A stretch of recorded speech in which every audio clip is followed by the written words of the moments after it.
Hi hello ನಮಸ್ಕಾರ, welcome back to the channel. ನಾನು ನಿಮ್ಮ ಅಲೆಮಾರಿ ಅಭಿಯಂತರ.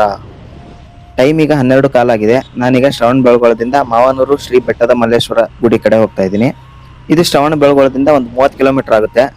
ಒಂದು 45 ಮಿನಿಟ್ಸ್ ಬೇಕಾಗ್ಬೋದು. ಅಂದ್ರೆ 1 ಗಂಟೆ ಅಷ್ಟೊತ್ತಿಗೆ ನಾನು ದೇವಸ್ಥಾನಕ್ಕೆ ರೀಚ್ ಆಗ್ತೀನಿ ಅನ್ಕೊಂಡಿದ್ದೀನಿ. ಹಿಂದಿನ ವಿಡಿಯೋದಲ್ಲಿ ನಾನು ಬೆಂಗಳೂರಿಂದ ಶ್ರವಣ ಬೆಳಗೊಳಕ್ಕೆ ಬಂದು ಶ್ರವಣ ಬೆಳಗೊಳದಲ್ಲಿ ವಿಂಧ್ಯಗಿರಿ, ಚಂದ್ರಗಿರಿ, ಬಿಳಿಕೊಳ ಮತ್ತೆ ಜೈನ ಮಠ ಕವರ್ ಮಾಡಿದ್ ನೋಡಿರ್ತೀರಾ ನೀವು. ಆ ವಿಡಿಯೋ ಯಾರಾದ್ರೂ ನೋಡಿಲ್ಲ ಅಂದ್ರೆ ಡಿಸ್ಕ್ರಿಪ್ಷನ್ ಅಲ್ಲಿ ಲಿಂಕ್ ಹಾಕಿರ್ತೀನಿ, ಆ ವಿಡಿಯೋನು ಚೆಕ್ಔಟ್ ಮಾಡಿ. ನಾನು ಮಾವನೂರು ಶ್ರೀ ಬೆಟ್ಟದ ಮಲ್ಲೇಶ್ವರ ದೇವಸ್ಥಾನ ನೋಡ್ಕೊಂಡು ಅಲ್ಲಿಂದ ಹಾಸನಕ್ಕೆ ಹೋಗೋ ಪ್ಲಾನ್ ಇದೆ. ಸೊ ವಿಡಿಯೋನ ಕೊನೆವರೆಗೂ ನೋಡಿ. ವಿಡಿಯೋ ಇಷ್ಟ ಆದ್ರೆ ಲೈಕ್ ಮಾಡಿ, ಚಾನಲ್ಗೆ ಸಬ್ಸ್ಕ್ರೈಬ್ ಮಾಡಿಲ್ಲ ಅಂದ್ರೆ ದಯವಿಟ್ಟು ಚಾನಲ್ಗೆ ಸಬ್ಸ್ಕ್ರೈಬ್ ಮಾಡಿ.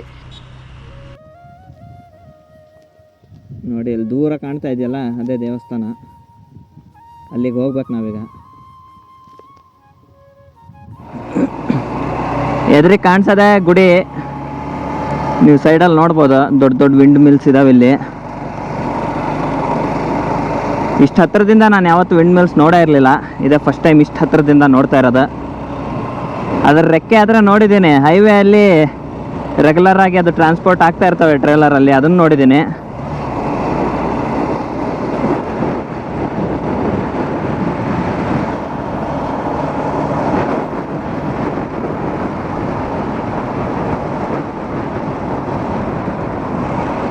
ಈಗ ಸ್ವಲ್ಪ ಗಿಡ ಎಲ್ಲ ಒಣಗೋಗಿದ್ದಾವೆ.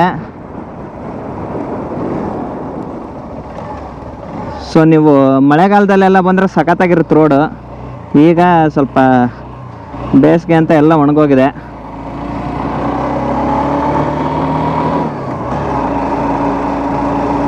ಮಾನ್ಸೂನ್ ಟೈಮಲ್ಲಿ ಸಖತ್ತಾಗಿರುತ್ತೆ ಬರೋಕ್ಕೆ. ಇಲ್ಲಾಂದರೆ ಅರ್ಲಿ ಮಾರ್ನಿಂಗ್ ಬನ್ನಿ ಅಥವಾ ಸಂಜೆ ಸನ್ಸೆಟ್ ಟೈಮಿಗೆ ಬನ್ನಿ. ಈ ಟೈಮಲ್ಲಿ ಬಂದರೆ, ನಾನು ಬಂದಿರೋದೀಗ 1 ಗಂಟೆ ಆಯಿತು. ಸಖತ್ ಬಿಸಿಲು. ಬಟ್ ಏನು ಮಾಡೋದು, ನಾನು ಶ್ರವಣ ಬೆಳಗೊಳ ಮುಗಿಸ್ಕೊಂಡು ಬರೋದು ಇಷ್ಟೊತ್ತಾಯ್ತು. ನೋಡಿ ಎದುರಿಗೆ ಕಾಣ್ತಾ ಇದೆ ವಿಂಡ್ ಮಿಲ್ಸ್. ಸುಜ್ಲಾನ್ ಅಂತ ಬರುತ್ತೆ ಅದ್ರ ಮೇಲೆ. ನೋಡೋಣ ಜನ ಎಷ್ಟಿದಾರ ಗೊತ್ತಿಲ್ಲ. ಬೆಳಗ್ಗೆ ಅಥವಾ ಸಾಯಂಕಾಲ ಬಂದರೆ ಜಾಸ್ತಿ ಇರ್ತಾರೆ ಅನ್ಸುತ್ತೆ. ಈಗ ಮಠ ಮಧ್ಯಾಹ್ನ. ಸೊ ಇದ್ದಾರೆ ಆದರೂ ಜನ. ಆಲ್ಮೋಸ್ಟ್ ಬಂದೆ ದೇವಸ್ಥಾನದ ಹತ್ರನೇ, ಮಲ್ಲೇಶ್ವರ ದೇವಸ್ಥಾನ.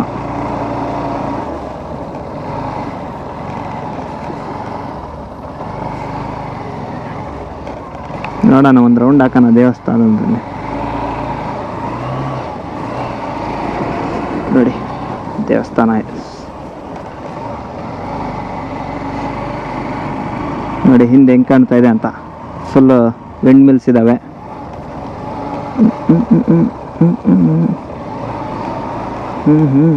ಜನ ಇದ್ದಾರೆ ಈ ಟೈಮಲ್ಲಿ ಬಂದ್ರು. ನಾನು ಅನ್ಕೊಂಡೆ ಯಾರು ಇರಲ್ಲ ಮಧ್ಯಾಹ್ನ ಅಂತ.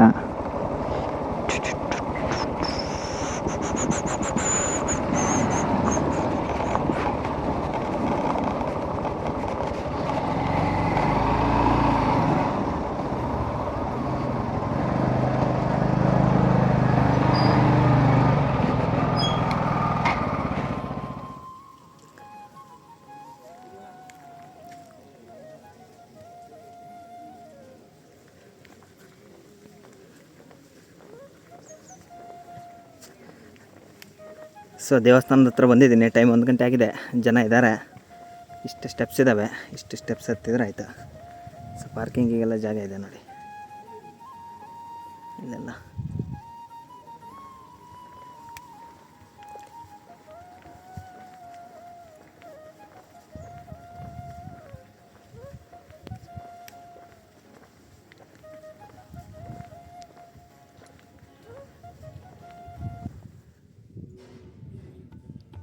ನೀವೀಗ ನೋಡ್ತಾ ಇರೋದೇ ಶ್ರೀ ವೀರಭದ್ರೇಶ್ವರ ಸ್ವಾಮಿ ಗುಡಿ.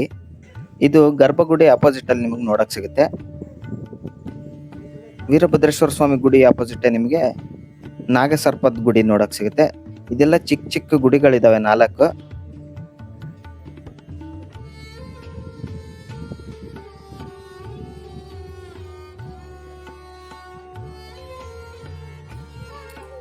ಗರ್ಭಗುಡಿ ಲೆಫ್ಟ್ ಅಲ್ಲಿ ನಿಮಗೆ ಗಣಪತಿ ದೇವಸ್ಥಾನ ನೋಡಕ್ ಸಿಗುತ್ತೆ.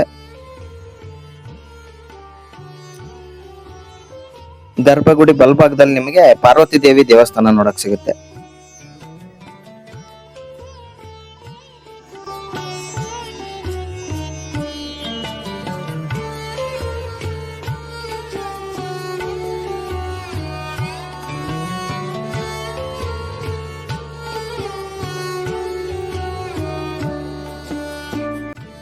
ದೇವಸ್ಥಾನದ ಪಕ್ಕದಿಂದ ನಿಮಗೆ 360 ಡಿಗ್ರಿ ವ್ಯೂ ಸಿಗುತ್ತೆ. ಅಂದ್ರೆ ನೀವು ಸುತ್ತ ಎಲ್ಲಿ ನೋಡಿದ್ರು ನಿಮಗೆ ಫುಲ್ ಒಳ್ಳೆ ನೇಚರ್ ಕಾಣುತ್ತೆ. ಸೊ ನೀವೀಗ ನೋಡ್ತಾ ಇದ್ದೀರಲ್ಲ ನೋಡಿ, ಎಷ್ಟು ದೂರ ನೋಡ್ತೀರೋ ಅಷ್ಟು ದೂರದವರೆಗೂ ವಿಂಡ್ ಮಿಲ್ಸ್ ಕಾಣಿಸ್ತವೆ. ಮೇಲಿಂದ ಮಾತ್ರ ವ್ಯೂ ತುಂಬಾನೇ ಚೆನ್ನಾಗಿದೆ. ದೇವಸ್ಥಾನ ತುಂಬಾ ದೊಡ್ಡದೇನಲ್ಲ, ಚಿಕ್ಕ ದೇವಸ್ಥಾನನೇ. ಬಟ್ ಮೇಲ್ ಬಂದ್ಮೇಲೆ ನಿಮ್ಗೆ ವ್ಯೂ ಏನಿದೆಯಲ್ಲ ಅದು ಮಾತ್ರ ತುಂಬಾನೇ ಚೆನ್ನಾಗಿದೆ. ಅದಕ್ಕೆ ಅಂತಾನೆ ಇಲ್ಲಿ ತುಂಬಾ ಜನ ಬರ್ತಾರೆ. ಮಾನ್ಸೂನ್ ಟೈಮಲ್ಲಿ ಬಂದ್ರಂತೂ ನಿಮ್ಗೆ ಇನ್ನೂ ಚೆನ್ನಾಗಿರುತ್ತೆ ದೇವಸ್ಥಾನ ನೋಡಕ್ಕೆ. ದೇವಸ್ಥಾನ ಓಪನ್ ಆಗೋದು ಬೆಳಗ್ಗೆ 10:30 ಮೇಲೆ. ಸೊ ಅದಕ್ಕಿಂತ ಮೊದ್ಲು ಬಂದ್ರೆ ನೀವು ದರ್ಶನ ಮಾಡಕ್ಕಾಗಲ್ಲ, ಬಟ್ ನೀವು ಇದು ವ್ಯೂ ಎಲ್ಲ ಎಂಜಾಯ್ ಮಾಡ್ಬೋದು. ಅರ್ಲಿ ಮಾರ್ನಿಂಗ್ ಬಂದ್ರೆ ಇನ್ನೂ ತುಂಬಾನೇ ಚೆನ್ನಾಗಿರುತ್ತೆ, ಅಥವಾ ಸನ್ಸೆಟ್ ಟೈಮಲ್ಲಿ ಬಂದ್ರೂ ಇದು ತುಂಬಾನೇ ಚೆನ್ನಾಗಿರುತ್ತೆ ನೋಡಕ್ ನಿಮಗೆ. ಸೊ ಇಲ್ಲೇನು ರೋಡ್ ಕಾಣ್ತಾ ಇದೆಯಲ್ಲ, ಈ ರೋಡಿಂದ ಬರ್ತೀರಾ ನೀವು ಹಿಂಗೆ ಮೇಲೆ.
ಮಾನೂರು ಬೆಟ್ಟದ ಮಲ್ಲೇಶ್ವರ ದೇವಸ್ಥಾನದಲ್ಲಿ ದರ್ಶನ ಎಲ್ಲ ಆಯ್ತು. ಈಗ ಹಾಸನ ಕಡೆ ಹೋಗ್ತಾ ಇದ್ದೀನಿ. ನೋಡಿ ಎಷ್ಟು ಚೆನ್ನಾಗಿ ಕಾಣುತ್ತೆ ಅಂತ.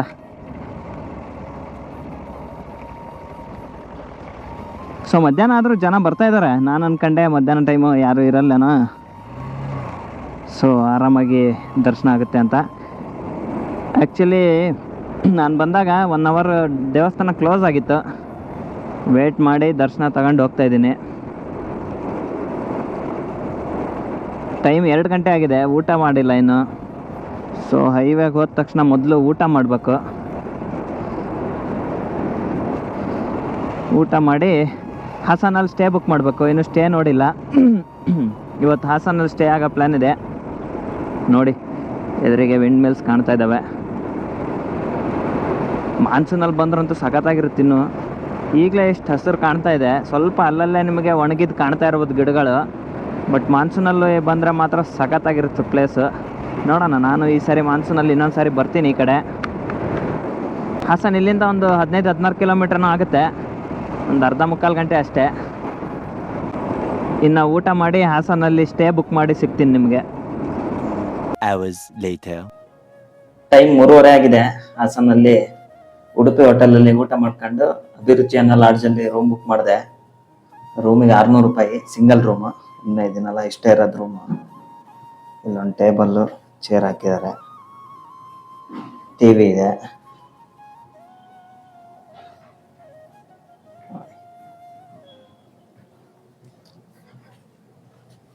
ಅಷ್ಟೇ ಇರೋದು ರೂಮು. ಒಬ್ಬನೇ ಇದ್ದೀನಿ ಅಂತ ಸಿಂಗಲ್ ರೂಮ್ ಬುಕ್ ಮಾಡ್ಕೊಂಡಿದ್ದೀನಿ. ಕರೆಂಟ್ ಬೇರೆ ಇಲ್ಲ, 6 ಗಂಟೆಗೆ ಬರುತ್ತಂತೆ. ಇವತ್ತು ಏನೋ KEB ಅವ್ರದ್ದು ವರ್ಕ್ ಇದೆ ಅಂತ ಪವರ್ ಕಟ್. ಸೊ ನೋಡೋಣ. ನಾನು ಇಲ್ಲಿಂದ ಒಂದು ಟಾಮ್ ಬ್ರಿಡ್ಜ್ ಅಂತ ಇದೆ, ಅದು ಅಕ್ವಿಡಕ್ಟ್ ಆಕ್ಚುಲಿ, ಬ್ರಿಡ್ಜ್ ಅಲ್ಲ ಅದು. ಸೊ ಅದನ್ನೊಂದು ಸನ್ಸೆಟ್, ಅಲ್ಲಿಂದ ಸನ್ಸೆಟ್ ಎಲ್ಲ ಚೆನ್ನಾಗಿ ಕಾಣಿಸುತ್ತೆ ಅಂತ ಹೇಳ್ತಾರೆ. ಸೊ ಅದನ್ನೊಂದು ನೋಡಕ್ ಹೋಗ್ತೀನಿ. ಒಂದು 1 ಅವರ್ ಈಗ ರೆಸ್ಟ್ ಮಾಡ್ತೀನಿ. ಫಸ್ಟ್ ಬೆಳಗ್ಗೆ 4 ಗಂಟೆಗೆ ಎದ್ದಿದ್ದೀನಿ. ಫುಲ್ ನಿದ್ದೆ ಬರ್ತಾ ಇದೆ. 1 ಅವರ್ ನಿದ್ದೆ ಮಾಡ್ಕೊಂಡು ಆಮೇಲೆ ಅಕ್ವಿಡಕ್ಟ್ ನೋಡಕ್ ಹೋಗೋಣ.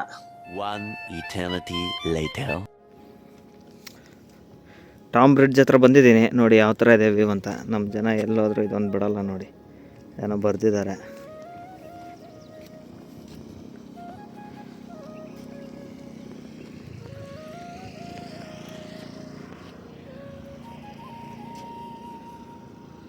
ಸೊ ಆ ಕಡೆಯಿಂದ ಬರ್ತೀರಾ ನೀವು, ಬೈಕ್ ತಗೊಂಬಂದರೆ ಇಲ್ಲಿವರೆಗೂ ಬರುತ್ತೆ, ಇಲ್ಲಾಂದರೆ ಸ್ವಲ್ಪ ಹಿಂದೆನೇ ನಿಲ್ಲಿಸ್ಬೇಕಾಗುತ್ತೆ ಕಾರ್ ತಗೊಂಡು ಬಂದರೆ.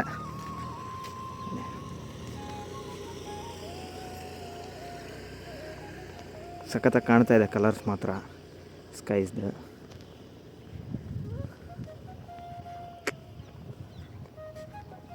ತುಂಬ ಹೈಟ್ ಇದೆ ಆ್ಯಕ್ಚುಲಿ ಬ್ರಿಡ್ಜ್ ಅಲ್ಲ ಇದು, ಅಕ್ವೆಡಕ್ಟ್ ಆ್ಯಕ್ಚುಲಿ, ಅಂದರೆ ವಾಟರ್ ಕ್ಯಾರಿಂಗ್ ಕೆನಾಲ್ ಇದು. ಬಟ್ ಈಗ ಮೇ ಬಿ ವರ್ಕಿಂಗಲ್ಲಿ ಇಲ್ಲ ಅನ್ಸುತ್ತೆ. ನೋಡಿ ಇದೇನಿದೆಯಲ್ಲ ಇದೆಲ್ಲ ಡ್ರೈ ಆಗೋಗಿದೆ.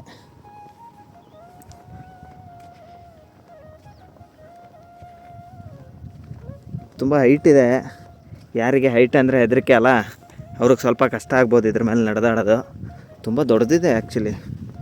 ಎಷ್ಟೊಂದು ಆಲ್ಮೋಸ್ಟ್ ಒಂದು 300 ಮೀಟ್ರ್ ಇದೆಯೇನೋ, 300-400 ಮೀಟ್ರು. ಹಾಸನಿಂದ ಜಾಸ್ತಿ ದೂರ ಇಲ್ಲ, ಒಂದು 20 ನಿಮಿಷದಲ್ಲಿ ಬಂದುಬಿಡ್ಬೋದು ನೀವು. ದೊಡ್ಡ ಆಲದ ಹಳ್ಳಿನ ಏನೋ ಹೆಸರಿದೆ. ನಂದು ಗೋಪುರ ಹಾಕೋ ಕೈ ಕೊಡ್ತಾಯಿದೆ, ಒಂದು 15 ಸೆಕೆಂಡ್ ರೆಕಾರ್ಡ್ ಆದ ತಕ್ಷಣ ಆಫ್ ಆಗ್ತಾಯಿದೆ.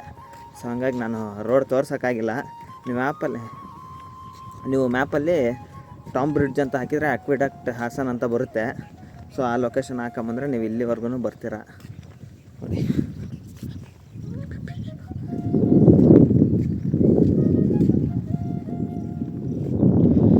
ನೋಡಿ ಅಲ್ಲೊಂದು ರೋಡ್ ಇದೆಯಲ್ಲ, ಆ ಮಣ್ಣಿನ ರೋಡಲ್ಲಿ ಬಂದರೆ ನೀವು ಇಲ್ಲಿ ಕೆಳಗೆ ಹೋಗ್ಬೋದು.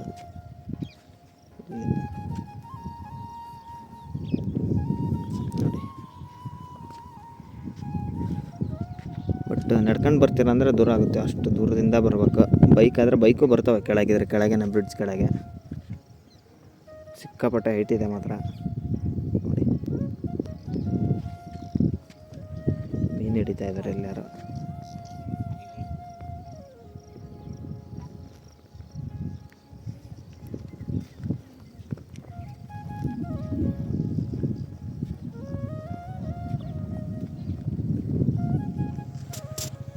ಸನ್ಸೆಟ್ ನೋಡೋಕ್ಕೆ ಲೊಕೇಶನ್ ಮಾತ್ರ ತುಂಬಾ ಚೆನ್ನಾಗಿದೆ.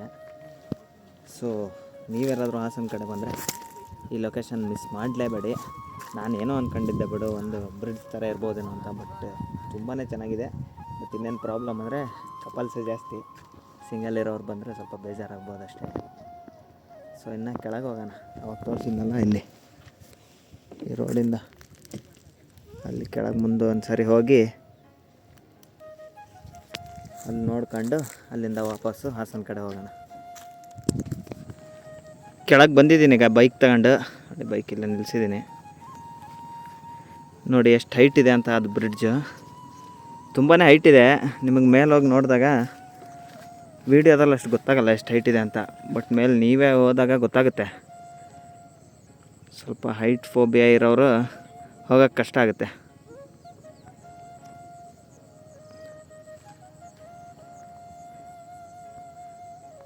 ಇಲ್ಲಿ ಕೆಲವೊಬ್ಬರೆಲ್ಲ ಡ್ರಿಂಕ್ಸ್ ಎಲ್ಲ ತಗೊಂಡು ಬಂದು ಡ್ರಿಂಕ್ಸ್ ಎಲ್ಲ ಮಾಡ್ತಾಯಿದ್ದಾರೆ. ಬಟ್ ದಯವಿಟ್ಟು ನೀವು ಯಾರು ಬಂದವರು ಆ ಥರ ಎಲ್ಲ ಮಾಡಬೇಡಿ. ಬಾಟಲೆಲ್ಲ ಕುಡ್ದು ಅಲ್ಲೇ ಹಾಕಿದ್ದಾರೆ ಮೇಲೆಲ್ಲ.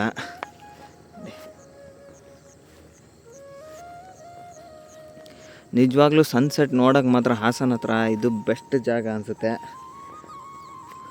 ಫ್ರೆಂಡ್ಸ್ ಜೊತೆ ಒಳ್ಳೆ ಟೈಮ್ ಸ್ಪೆಂಡ್ ಮಾಡ್ಬೋದು ಇಲ್ಲಿ ಬಂದರೆ.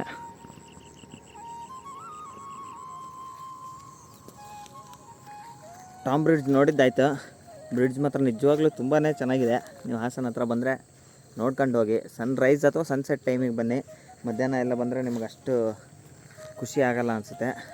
ಸನ್ಸೆಟ್ ಟೈಮಲ್ಲಂತೂ ತುಂಬಾ ಚೆನ್ನಾಗಿ ಕಾಣಿಸುತ್ತೆ. ಸೊ ಇಲ್ಲಿಗೆ ನಮ್ಮದು ಡೇ 1 ಮುಗಿತಾ ಇದೆ. ಈ ವಿಡಿಯೋನ ಇಲ್ಲಿಗೆ ಮುಗಿಸ್ತಾ ಇದ್ದೀನಿ. ಇನ್ನೇನು ನಾನು ಇಲ್ಲಿಂದ ನಾನು ಹಾಸನಿಗೆ ಹೋಗ್ತೀನಿ ಅಷ್ಟೇ. ಗೋಪ್ರೋ ಬೇರೆ ಆನ್ ಆಗ್ತಾಯಿಲ್ಲ ಕರೆಕ್ಟಾಗಿ, ಯಾಕೋ ಅದನ್ನು ಇಶ್ಯೂ ಮಾಡ್ತಾಯಿದೆ. ನೋಡೋಣ, ರೂಮಿಗೆ ಹೋಗಿ ಚೆಕ್ ಮಾಡ್ತೀನಿ ಏನಾಗಿದೆ ಅಂತ. ಈ ವಿಡಿಯೋನ ಇಲ್ಲಿಗೆ ಮುಗಿಸ್ತಾ ಇದ್ದೀನಿ. ಮತ್ತು ಮುಂದಿನ ವಿಡಿಯೋಲ್ಲಿ ಸಿಗೋಣ. ವಿಡಿಯೋ ಇಷ್ಟ ಆಗಿದ್ದರೆ ಲೈಕ್ ಮಾಡಿ, ಚಾನಲಿಗೆ ಸಬ್ಸ್ಕ್ರೈಬ್ ಮಾಡಿಲ್ಲ ಅಂದರೆ ದಯವಿಟ್ಟು ಚಾನಲಿಗೆ ಸಬ್ಸ್ಕ್ರೈಬ್ ಮಾಡಿ. ಎಲ್ಲರೂ ನಗ್ನಗ್ತಾ ಇರಿ, ಖುಷಿಯಾಗಿರಿ. ಜೈ ಹಿಂದ್, ಜೈ ಕರ್ನಾಟಕ.